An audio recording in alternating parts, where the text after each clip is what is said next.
Yeah, so thanks for joining us again. This is the Q2 cohort of 2022. Killer group. They've already been setting appointments for 4 different companies we work with. Raleigh's talked you up a bit, so I'm sure you won't disappoint like always. Happy to have you here, and I'll hand it over to you, and you kind of know how this flows by now. Yeah. Well, good to see everybody. I'm just curious, just for my own benefit, just in the chat, put where y'all are sitting at, I guess calling in, whatever we call it. As I joke about the guys and gals that I coach, it's I've crossed a threshold in life where I got to know what the weather's like, where everybody's at. It's really a weird sort of thing. So I don't know when that happened, but I've become the old guy who wants to know how the weather is and talk about weather. So it's just good to see. Yeah, the summer stores, love it. Send some of those my way. I'm in Colorado, about an hour south of Denver, just north of Colorado Springs. So it's good to see everybody. What I'll do is I'll go through some slides just a little bit of about who I am, who I am, what I'm doing, and who I do it with, and really the lessons that I've gained over the last 5-6 years in coaching people that are transitioning. So, all right, dang, there we go. Hey, so that's me. I spent 25 years in the Army, Green Beret. Got a whole bunch of certifications and things like that. As I searched for who I was in my post-military career, I thought I had that idea that the more certifications and pieces of paper and things like that I hung on my wall, the better the job would be. And as I'll tell you, going forward, that does not equal it. Doesn't matter how many certifications, doesn't matter how many pieces of paper or all those sort of things. None of that stuff matters in the end, because they may open the door, but they're not going to get you the job that you want and or need, really. So here's a couple of thoughts. The rules, the post-military rules, it really comes down to just a handful of things. Number one, and my favorite one, probably the only lesson that I learned in my immediately after getting out of the Army, after retiring, is the fact that you get to say no. Woo! Yeah, UCMJ no longer applies. If you want to say no, hey, we want you, Ron, we want you to go to this conference tomorrow. And oh, by the way, yeah, your daughter's 16th birthday is this weekend. You got a big party planned, but yeah, we really need you to go to this conference. You get to say no. And you know what? It's a powerful thing. Who the hell is making all that noise? But you know what? You got to also realize that when you say no, there's consequences. They may fire you, but that's okay.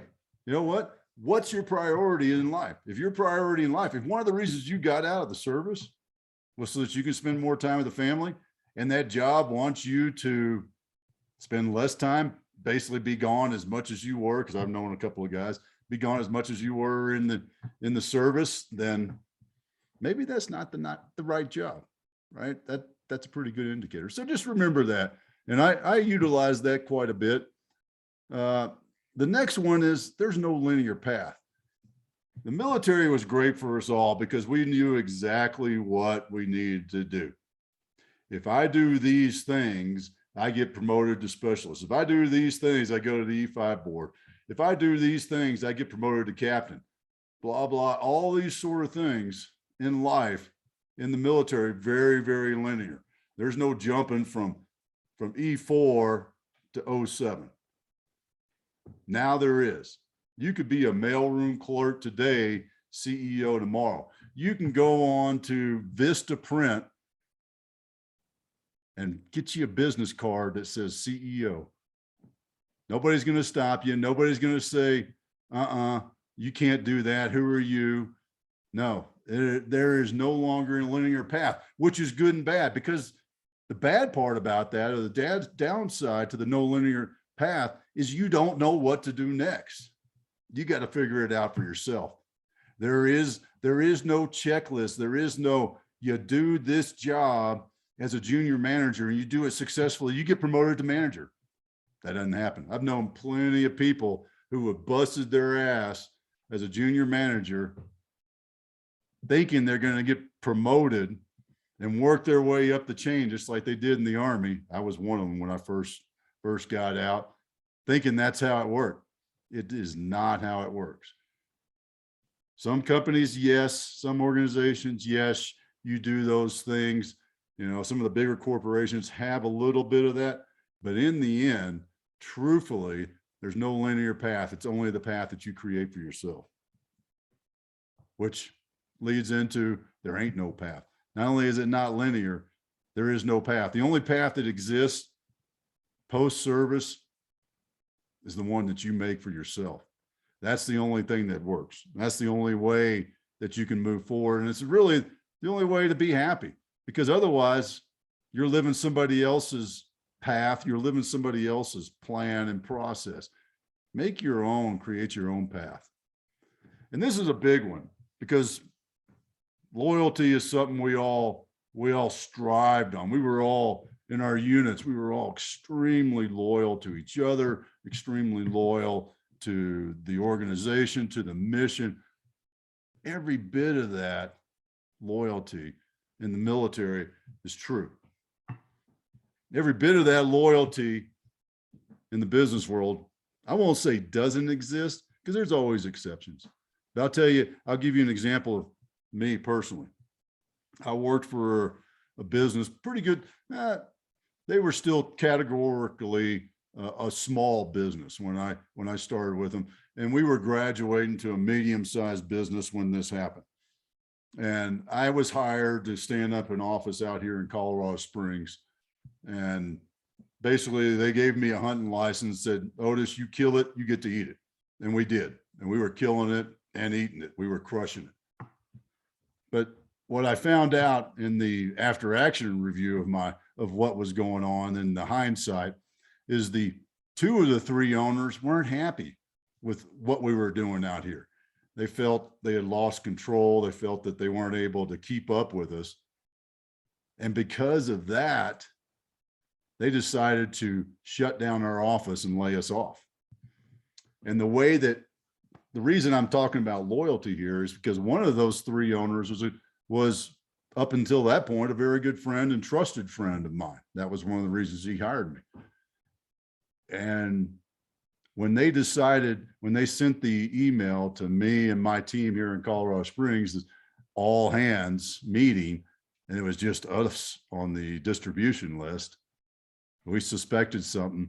And right about then, they shut off our email. They shut off our access to anything in the system, in the shared drives.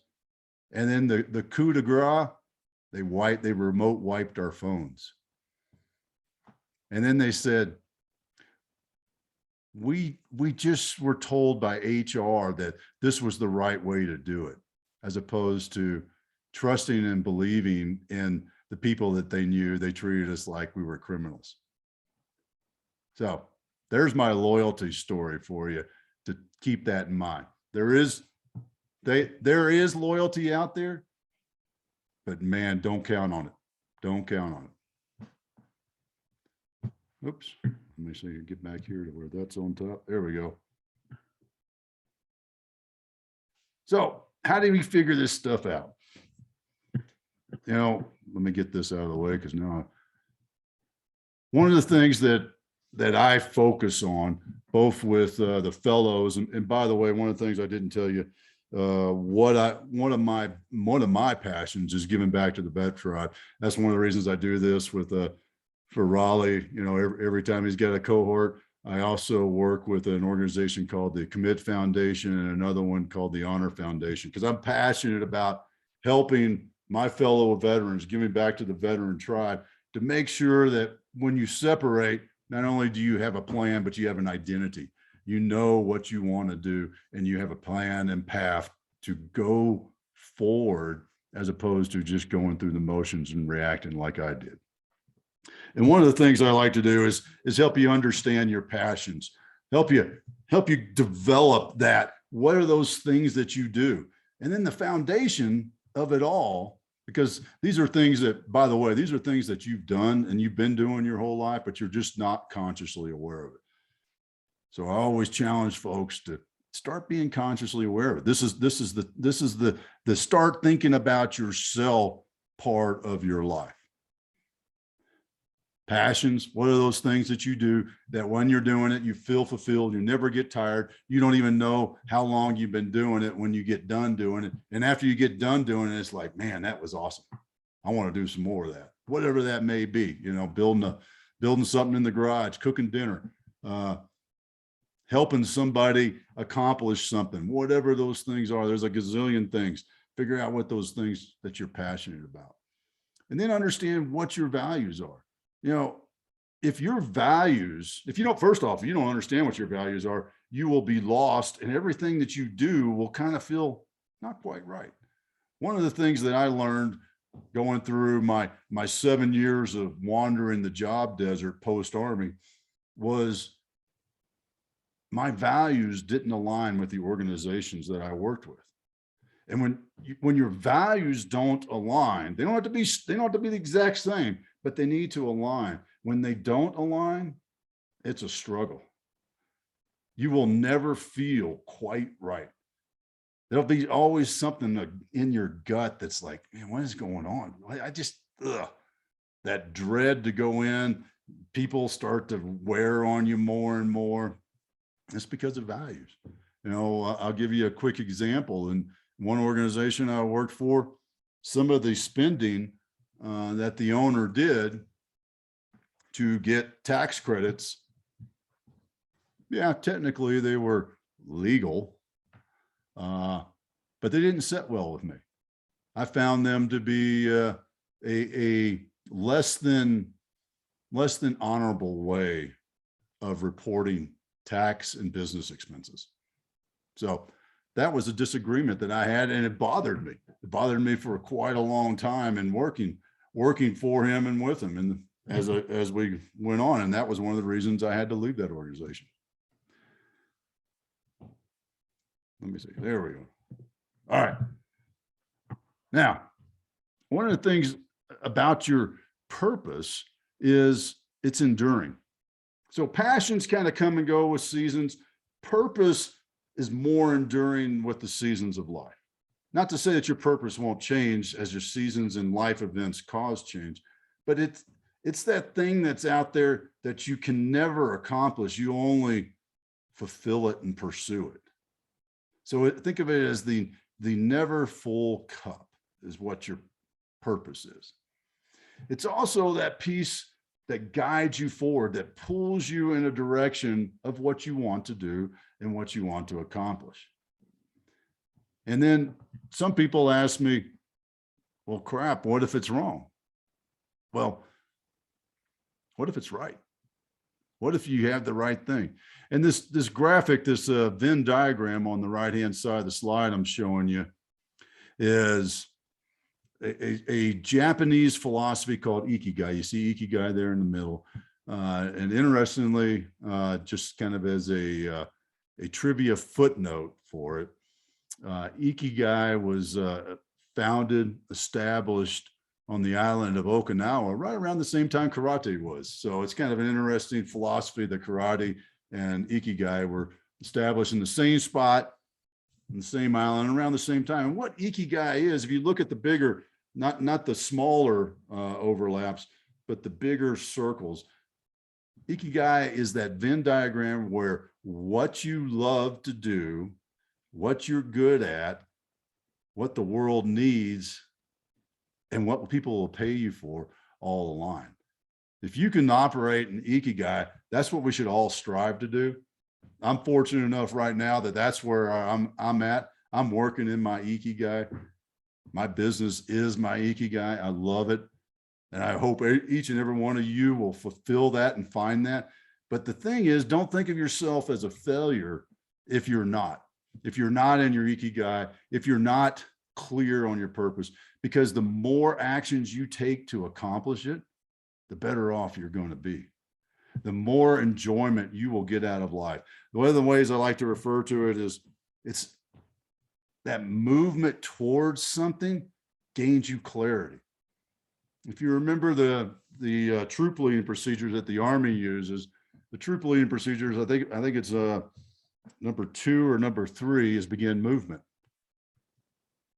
So the reason that is part of troop leading procedures is we issue the warning order, we begin movement. And the reason we begin movement is so we can get more clarity on the objective. We know what we're going to do. We can start to move towards that thing that we want to accomplish instead of just sitting back and planning in a void. So think about that when you start thinking about, well, what is my purpose? What is my ikigai? How can I have more of it? Now, this is a little tool that I like to use. You know, I was a planner.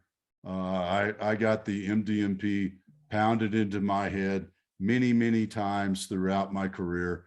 And I think this is one of the better tools that we can use as veterans. Sorry for those who may not have gotten trained in this in their service, but it is a great tool, and you can adopt it fairly quickly because it's, I mean, if the Army thought of it, it's got to be simple, right?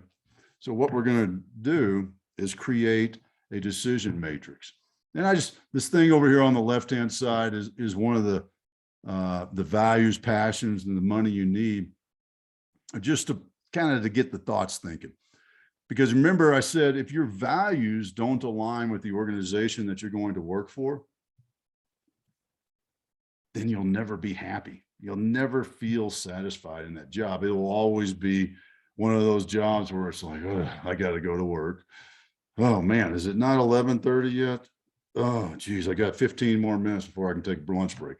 Is it 1700? Oh God, it's not 7. You know, it's that sort of a job. We don't want that job. I hope you don't want that kind of a job, because that's a heavy burden to live with. So when we create a decision matrix, what we're going to do is we're going to use these tools. Our criteria begins with our values. What our values are is how we're going to start to evaluate that organization.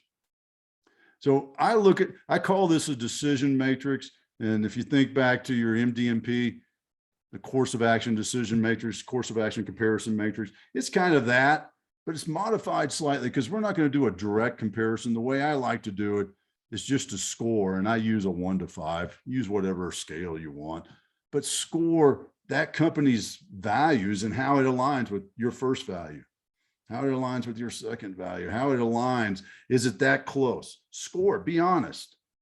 And then get into the job stuff that we all talk about. You know, how much is the pay? What are the benefits? But here's a couple of things that folks forget about. It's not just the benefits, it's what's the location? What's your commute? Is it hybrid? Am I working with a team? Am I working by myself? Am I in charge of a team? All these sort of questions that really should be part of the decision criteria when you start to look at that job. And that's what you capture on this matrix. And the other great part about this, and I wish when I used to job hunt, I wish I would have been doing this because it would have saved me a hell of a lot of time. Number one. Number two, then I would have also had a reference, you know, because here's what starts off. When you start doing this, that first job, you're super critical about it. And you're like, oh man, this, and this. But then as you get out and you start to understand and get a bit more awareness, you realize that first job you might have looked at and or applied to wasn't really as bad as you thought. So you start to develop a scaling and an understanding of what, you know, I have my ideal picture, but what does the real world look like? And how do I balance that? The give and take of what's going on in the real world and what do I need?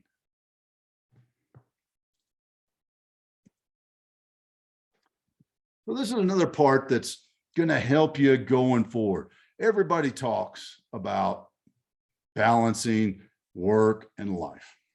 I'm here to tell you that's BS, because there's a heck of a lot more going on in life than work and life. It's all life. And the reason I say this is because if we just try to manage those two things, we're going to leave a lot out. We're going to leave a lot out in our priorities of our life and our priorities of work. So I like to think of it as balancing or managing our life. If we manage our life, we are in control. We understand what our categories are in our life. And guess what? When we're in control, then we're prioritizing those categories. We're taking the action and intent to what's important for us. And those things that may be important this week cause other categories of our life to drop off. How do I make up for it next week or the week after, or however? It's that sort of a sense. This is this wheel, this circle, we call it the wheel of life. It's not, it is, I use this as a tool to help people understand life categories and start to develop their own. But think of it in the sense of life categories as you know, on this wheel, you have health, personal finance, career, those sort of things. But break it down even more, you know, be more specific to what's important to you. Relationships, hanging out with your friends. What am I doing at work? My health and fitness. Maybe finances is one. I know some people use that as one. But here's the secret, and I love this. I learned this from Tony Robbins a couple of years ago. When we create our life categories, we want to have them pull us, excite us. In other words, don't have something dull, you know, family and parenting, health and fitness. Who gets excited about those titles? Anybody ever use the phrase in a smart ass way, words mean something? Well, guess what? They really do. Words really do mean something. So when we take our life categories after we've discovered them, if you will, and pictured them and captured them, then the fun part is labeling them, titling them to something that pulls you towards them. I'll give you one of mine. So health and fitness, that's pretty important to me. Staying healthy, keeping myself in a good state physically is extremely important to me, because I believe it's a foundation for my life and managing my life. Well, I don't call it health and fitness. I don't call it doing PT. I call it badass Green Beret. That's my category. Because, you know, when me and my hunting buddy, who's another retired Green Beret, when we're out hunting and you're hauling that, you know, you got 100 pounds of elk meat in your rucksack and you got 3 miles at 10,000 feet up and down the mountainside to get back to camp to drop off the meat. There's nothing more that's going to get me going and keep me going more than when we start making fun of each other for being, aren't you a badass Green Beret? Aren't you? Aren't you tough guy? Come on, badass Green Beret, get your ass up and move, right? So to me, every time I think of that category, when I get up in the morning and do my workouts and take care of myself physically throughout the day and how I eat and how I maintain my health, it's that category of being a badass Green Beret, because it pulls me to it. It excites me to see that, to say that, to think that. And that's why you see when I say that, the corners of my mouth turn up a little bit, because I find it fun and exciting. One more thing that gets thrown away when you take the uniform off is your routine. You know, some guys, I got a friend of mine right now, I'm trying to bring him back into the fold, if you will. Because he's like, yeah, I just get up whenever, you know, and then I record a few podcasts and do this and do that. He doesn't have a routine. After 20 years in the Navy, 20 plus years, I think, he has zero routine right now. I'm a little worried about where it's going to lead him to, but I think he'll figure it out. Because I'm not just saying that we need this because we're military, we're former military. We need this. Everybody needs this, truthfully, because if you think of your daily routine, those things that you do as a system, then you can improve on it and tweak it. What do we do in business? In order to create efficiencies and increase profit in our business, we create systems so they're repetitive, and not just so they're repetitive, but so that we can identify, monitor, tweak, and improve and increase efficiency in a system, in a repeatable system. Our daily routines are no different than that. When we have a routine, we've created a system to keep us moving throughout the day so that we can create those efficiencies in our life categories and take care of ourselves and perform better. And that's why they're so important. And particularly those of us who, your entire life up until, quarter of your life, half of your life was spent in the military. It's very routine focused. And to throw up your hands and say, well, I'm just not going to I'll do whatever I want. It doesn't work that way. You got to have that. You got to have that ability. You got to have that routine. Otherwise, you lose track and you lose control of what's going on in your life. So just to summarize this and then open it up for questions, you get to choose. Nobody's going to tell you. Your boss can tell you, but you know what? Remember rule number one, you get to say no. You get to choose whether or not it really makes sense to do that. What's really important? Do I want to skip my daughter's 16th birthday again? Or as my daughter used to, right around her birthday in March, used to remind me of how many of them I missed when she was younger, and she'd do it just to kind of make fun of me. But, there's a lot of truth to that. I don't like that. So I don't miss those anymore. Well, now she's 31, so she gets a phone call from dad. She doesn't get the birthday parties with mom and dad anymore. But you know what? That's what's important to me. So I say no. If I look at my calendar and I've got a family event compared to a business event, matter of fact, I ran into this, my wife and I talking about plans for next weekend. So 10 Special Forces groups got their 70th anniversary ball coming up next weekend. Got a lot of friends and family coming into town. It's also my oldest son's birthday. And I want to honor him and honor his 29th. There we go. Had to do some math. Sorry. 29th birthday. Right. So I want to spend time with my son. So guess what? Some of my brothers that I hadn't seen in several years, well, we're not going to hang out on Friday night because we're going to spend time with my son. Celebrate that birthday because I understand what's important and priority in my life. Back to my values. Oops. There we go.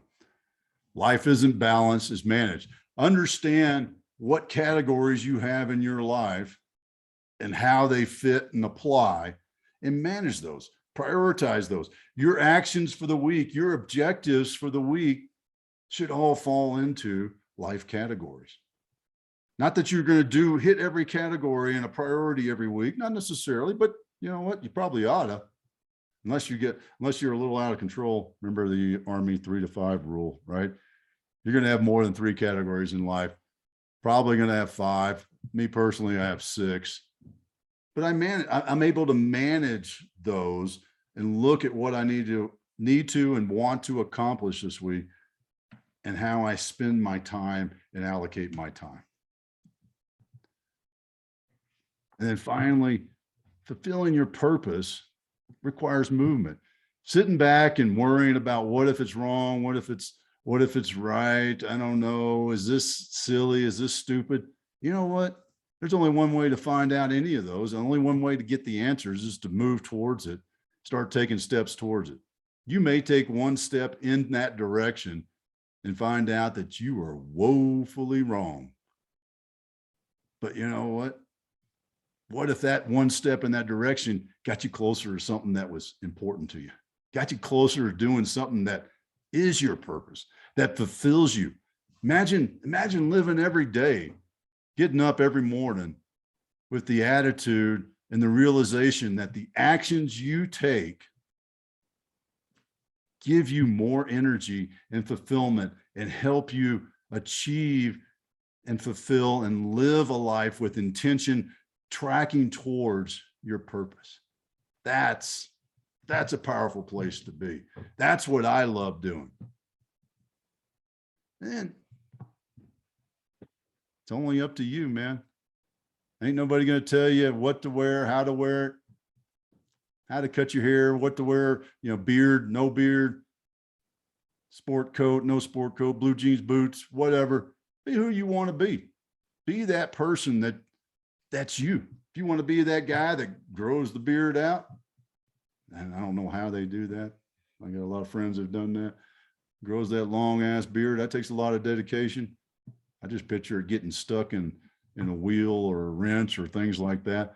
But be who you want to be. There's no UCMJ, man. There's only the county sheriff. And I don't think this county sheriff's going to come arrest you for being who you want to be. So with that, let me see here, stop my sharing. Open it up for questions. Awesome. Otis, thanks, man. It's always good to hear you. That was a lot of good intel.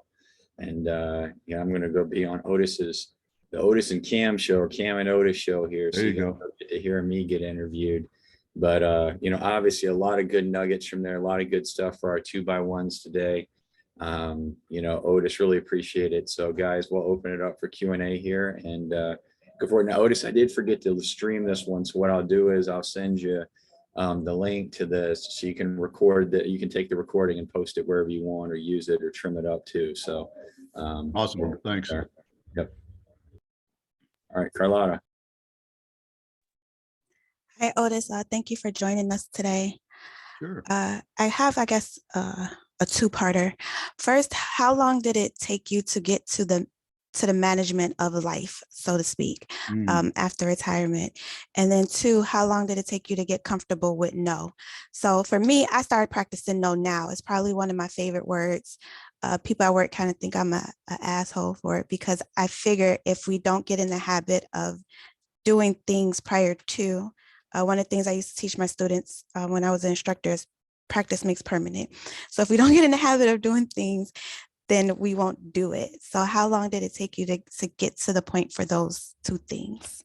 Yeah, for saying no, I was pretty lucky when I retired. My retirement job was here at US Northcom, and a handful of the guys that were there were small world. They were guys that were on my team, my first SF team that I hired when I was at Northcom the first time, and they were now there as GS. And so great NCOs that I listened to them back when we were on the team together, and I listened to them when I retired. So they were the ones that just told me right up, Otis, you can say no. And I took that one and used it right out the door. There was plenty of times where I worked for Lockheed Martin and they wanted me to travel or do something, and I'd say, nah, I can't do that. It's not going to work for me right now with that schedule. I can go the following week or next time around or whatever. Life management, I would say life management, understanding my categories, that didn't happen until much later, until I started my coaching business, my leadership and executive coaching business. And it was, I was at a Tony Robbins event and doing some pre-work for the event, pre-reading, watching some of Tony's videos and things like that. And that's where I learned about these life categories, and it just made perfect sense to me, because to think that, our lives are only two things, work and life, is just very, very naive in my book to think that, because it's all life. I could reflect back on many stories in business, and even when I was still in the Army, and I had one of those, I had to pay the piper fairly early on in my career because I had a lot of fun, and that's the way I look at that job that I had in DC, that I was this close to dropping my resignation and getting out of the Army in 10 years because I hated it so much. But that was where, when I reflect back, that was my first time that I realized it was BS to think that all the shit and crap that I dealt with in the shop didn't affect me when I got home, because it was all life. Because I'm the same person whether I'm in the shop or I'm in the house. And that was when I heard this about managing life, and then I put that together. I was like, holy crap, it's so true, so true. So, yeah, Sam.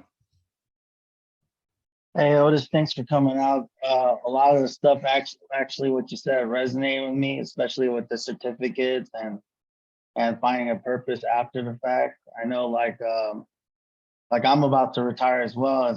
As I was rolling out, I was thinking, I was like, damn, I don't know what the hell I want to do. So everybody's like, you need to get a RBLT certificate and CPD. I was like, what the hell is all this crap? So I was actually scrambling. I was one of those guys scrambling, like, oh, I gotta work on getting these certificates.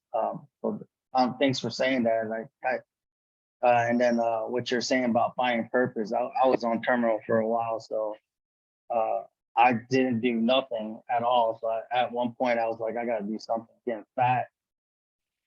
So thank you for your great insight. But I was just curious, what led you to, start up Tribe Plus? I mean, I know you're a very giving person, but like, was there something that happened or something that impacted and said, hey, I'm doing this? Yeah, sure. I'll share you that story. So, and then don't let me forget to talk about the certificates one more time, because I got one more nugget to throw at you to think about. But so I retired in 2009 and went straight into my plan after the Army was to have a job. That was the only plan I had. And that was a huge mistake. And I didn't realize it at the time. Started working for Lockheed Martin. My dad had worked for Lockheed for a number of years before his retirement. Had some friends that were there. It's a great company. But I lasted 9 months because that things weren't right. Just, it didn't feel right. So I quit. And it just started me on this path the next 7 years of bouncing from job to job. Worked for 5 different companies, ran a consulting business in between each of those companies I worked for, until summer about 6 years ago. Hopefully I'm doing the math right still. About 6 years ago, sitting here in my home office, I had the perfect job. I was the chief strategy officer for a small business based in my hometown of Fort Worth, owned by a friend of mine. And he basically gave me carte blanche to do whatever I wanted to, whenever I wanted to. I didn't have to say no because he didn't ask me to do stuff. As a chief strategy officer, nobody knows what the hell you're supposed to do. I'm doing business out here, way out here, 5, 6 years down the line. I'm setting up business. So I did whatever I wanted to. Should have been pretty damn happy. I was also the only person in the company that worked remote. This is kind of this is when remote people were, you kind of looked at them cross-eyed, you cheating, you're not doing your job, all that sort of stuff. But I was still miserable. I was just as miserable in that job as I'd been in all the other ones. And that summer afternoon, sitting here in the home office, feeling sorry for myself, started to reflect on my life, who I was supposed to be, what I was supposed to be doing, and realized that since leaving the Army, only 2 things had been consistent in my life: my family and rugby. Because right after I retired from the Army, I started coaching boys high school rugby. And I used to tell people for those previous 7 years that the only reason I worked during the day was so I could coach rugby at night and in the weekends. Didn't even know what I was saying, how much truth there really was to that statement. So as I looked at, well, what is it about coaching boys high school rugby that allowed me to spend 40 plus hours a week in that volunteer position? And I broke it down into 3 pieces. The game of rugby, love the game. It's an amazing game. I wish I would have gotten into it sooner in life. Team sport, effort, all strategy, all those sort of things that I just love to know about. The boys, because we were a club sport, our house was the clubhouse, and the club, the team basically gave my wife and I 35 extra sons in and out of our house all the time. Loved those boys, still do. Matter of fact, going to one of the boys' graduation from medical school this weekend party. So that's, very proud of those kids. But I realized that the third piece, the third element was what was most critical to me, and that was the act of coaching, challenging them, mentoring them, teaching them, holding them accountable to do what they said they wanted to do. And that's where I discovered what I wanted to do and who I truly am, and got a coaching certification, changed my consulting business to an executive coaching business, and shifted on from there. And one thing I want to say, hopefully that answered your question there, Sam, in that part, but I want to talk to everybody about the pursuing certificates. And this is no ding on Sales Platoon, but the point of this is, if the certificate, the graduate degree, the MBA, all those sort of things that everybody talks about, got my GI Bill, it's free, blah, blah, blah, you never get your time back. So make sure that what you're doing, whether it's with Sales Platoon, Wharton School of Business, or whatever, make sure that is a need. There's truly a reason for that. Some people just, hey man, I want to be the first person in my family to get a degree. I want to be the first person. Okay, that's great. You've got a reason. Or this certification will open the door for this job in this industry that I want to do. Make sure there's a true reason. Don't just go out and get you an MBA from the University of Phoenix online. Those are a dime a dozen. And truthfully, you never get your time back. I don't care whether the GI Bill pays for it. You never get your time back. So think about it that way. Kamara, You had it right. okay.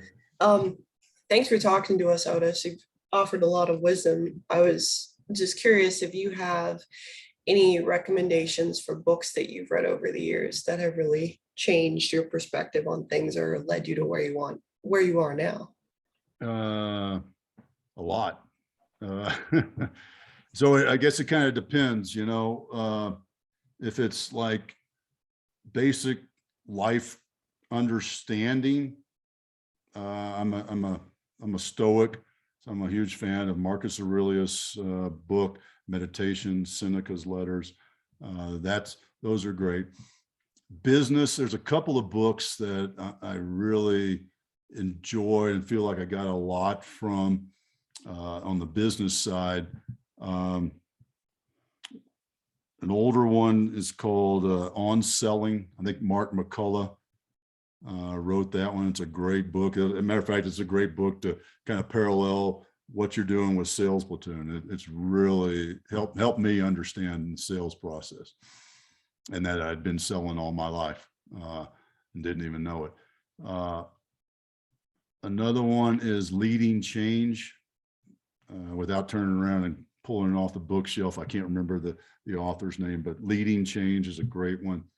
And then the final one is called The First 90 Days.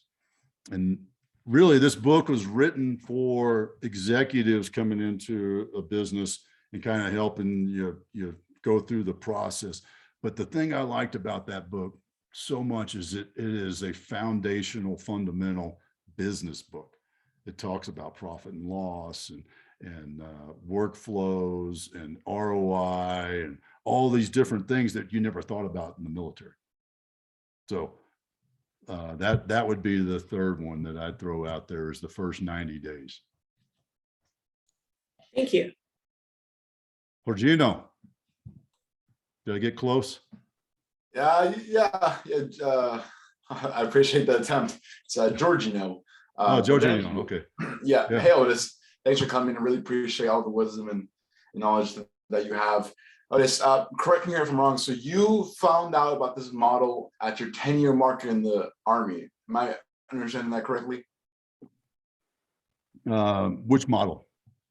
Your values, your path. Oh, No, really, I didn't. I didn't understand any of this stuff while I was in the Army.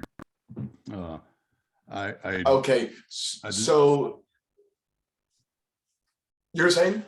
Well, I was just gonna say, I really developed this thought process, in the last 3 or 4 years, because I've taken that time to start to understand me as a person, understand who I am, self-awareness, mindfulness for myself, and start to show and teach other people how to do the same.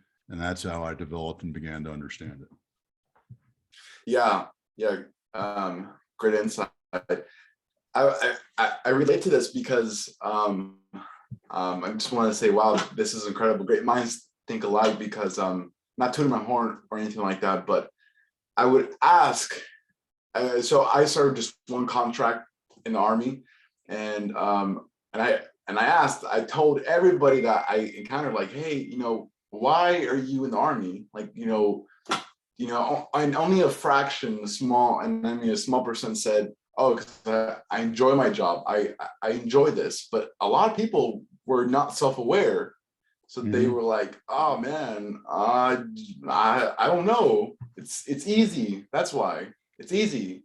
And it was a real like turn off. I was like, oh man, maybe because I was in a conventional unit, maybe that's what it was. But the values that I would always be like, yeah, man, like I'm just gonna get out because it's hard on my family and I'm not getting paid well. And my values don't align up with the organization's needs. And so, but I was considered crazy. Oh, You're skipping, man. Your internet. I always get picked on by in 2 months, he'll be back in. And I was always like, no, man, like I'm pretty self-aware. Like I know what I want. I'm gonna go get it. But my question to you is, knowing what you know now, would you have stayed in the military after your first contract? Oh yeah. I stayed 25 years. All right. I was I loved what I did. Yeah, wow. And the reason I got out, I briefly mentioned it, seasons in life, is because I'd had a change in my season in life. I knew where I wanted to be, or I knew a couple of things. One of them was I didn't want to pick up and move the family anymore, because got tired of seeing, at least 10% of our stuff either get broken or lost, if not 25% sometimes. And then I also, I'd worked for enough guys that were senior to me who talked about their kids going to 4 and 5 different high schools like it was a badge of honor. And I didn't like that. Now, not to say that my daughter went to 2 different high schools. My oldest son went to 3 different high schools, but the youngest, he did get to go to the same high school, only one. So we got it right for the last one. So yeah, that was part of what drove me, was just that, was my family became a priority in that sense. Yeah.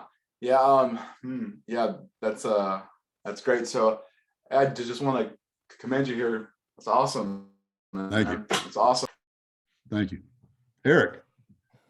Otis, thanks for coming in. Thanks for sharing what you've learned over the last, since 2009. I appreciate it, and it really affects me directly, as I too am retiring. I've gotten where I wanted to go, exactly where I wanted to be, and it's time to choose the power of no, or to choose my family over everything else. And so this journey along the way, and it was hard for me to describe. I was talking to my CG 2-star, and he didn't really understand the same way, is that I'm on this journey. It's not there's no direct timeline. There's no direct everything. It's just, I want to find out, and you can't exactly put a timeline on that. So, but Otis, I just want to say everything you said rings a bell, and I'm going through this process right now. So I appreciate your time. Thanks for coming in. I don't have any questions. Oh, good deal. Appreciate that, man. Appreciate that. Jeremy. Hey, Otis, great stuff today. Really appreciate you. So I got two parts here. The first one is you said you hated the military at your 10-year mark. What was your trigger point to make you go ahead and change your mentality towards that? Like you were like contemplating getting out and you were like, hey, you know what? You changed your mindset or whatever it was, and then you ended up loving the rest of your career. So what was that mindset shift? It was getting out of an organization that was sucking the life out of me. And the real reason I didn't drop the paperwork is because my wife said, "Hey, how about we see if we can get back to group and then just see what it's like after that." Power of PCS, got it. Yep. PCS, you know, because that's one of the things that's great about the military, right? Yeah. Is that my time here is finite. I talk about in the commercial space out in corporate America, you can be a junior manager for the next 20 years. If that's what makes you happy, that's what you want to do. In the military, that my time in this job, in this location, for I would say probably 85 to 90% of us is finite, because orders are going to come down and I'm going to move out and not have to deal with it. And that was really what helped me change was get out of that suck organization that was just, terrible organization. So, hey, awesome. Appreciate it. Hey, also, I'm the social poster for today. I know we're kind of getting short on time. You mind if I just take a picture of all of us collectively? All righty. Give me a second to get it set up. And all righty, on three. Ready? 1, 2, and 3. Let's see. I think that picture came out ridiculous there. All righty. Let me try it one more time because I don't know what this thing was doing. Last one. Oh, it freezes the screen. Gotcha. All right. I think we're good there. Appreciate you. all right, Georgino, you got another question? Yeah, Otis, hey. Before I left my unit, I always told them, I said, man, I'm gonna get a job at McDonald's or Ross, and they're gonna train me, and the first thing I'm gonna do is I'm gonna throw in the towel and say I quit, because they can't use CMJB. There you go. They're like, yeah. I was like, that's what I thought. Yep. Well, hey everybody. Yeah, Sam, you got one more? I was just wondering, you know how they say that old habits die hard? I feel like I'm gonna have a hard time breaking these habits because I didn't join the Navy for patriotism originally. It gradually changes over time. I'm pretty sure everyone here has probably experienced something like that. And when it came down to loyalty and patriotism, it was when I started going into the leadership roles. And now when I go into the retirement, I don't know, just from your perspective, how much time do you think that took you and to kind of like not feel that anymore? And I guess felt like not so military and being more normal to yourself. Well, one of the big lessons in this transition life is that you've got everything you need up here. I made the mistake. When I retired, I was very much thank you very much, Army. I'm out. I'm moving forward. I don't need that Army stuff anymore. And I tried to relearn everything. That was a foolish thing to do. The MDMP, just as an example, having been in corporate America and large and small organizations and MBAs and all that other crap, ain't nothing better than the MDMP. Hell, I even taught it at the graduate level for Fairleigh Dickinson University. I changed the name. I didn't call it the military decision-making process. I even implemented it at Lockheed Martin. We call it the business decision-making process. We just changed one letter and we translated it. That's what you do. You translate what you know. It ain't no different than picking up Russian, German, or Chinese. You know it. You know how to think and say things. You just got to change it to the culture that you're in. And that's when you're open to that, you will rapidly learn to translate the processes that you learned in the Navy, the way you thought in the Navy and how you solved problems, how you came up with solutions. You will learn how to speak it and sell it in their language so that they will understand it and buy it. But you already know the processes. You don't have to relearn the process. That's a huge thing. That's a huge lesson to learn. Take with you. Don't throw it out. Speaking of don't throw it out, in that thank you very much, Army sort of way, I highly, highly recommend that every one of you find some veteran fraternal organization to be a part of, whether you create one or you get together with some friends, or you join the VFW, or like for me, the Special Forces Association, something like that.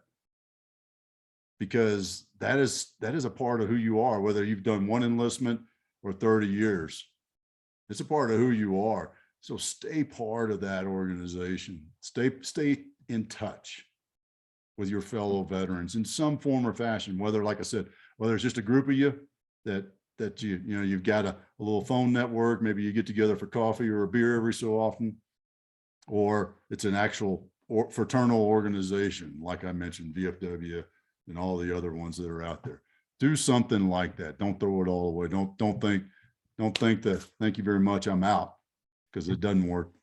It's not a good way to do it. One final thing I'll throw at you. Connect with me on LinkedIn. Always open to that. If you want to chat more, go to my website, tribe-purpose.com. Click the Get Started button. You'll have two options on a little pop-up. One of them is sign up for Monday Moments newsletter, which comes out every Monday, because I'm a Army guy. So great names, very simple. Monday Moments, great way to kick off your week. And then the second button is schedule a time. So jump on my calendar if you want to chat, if I can help you out in any ways. Always open to talking with fellow veterans and helping you be successful and live life with intention, man. Don't just go through the motions. Be in charge. Awesome, Otis. Thank you for joining us. Looking forward to next time as always. Good deal, Lonnie, man. Good yeah. to see everybody. And I'm serious about that. Jump on my calendar. Please do. Please do.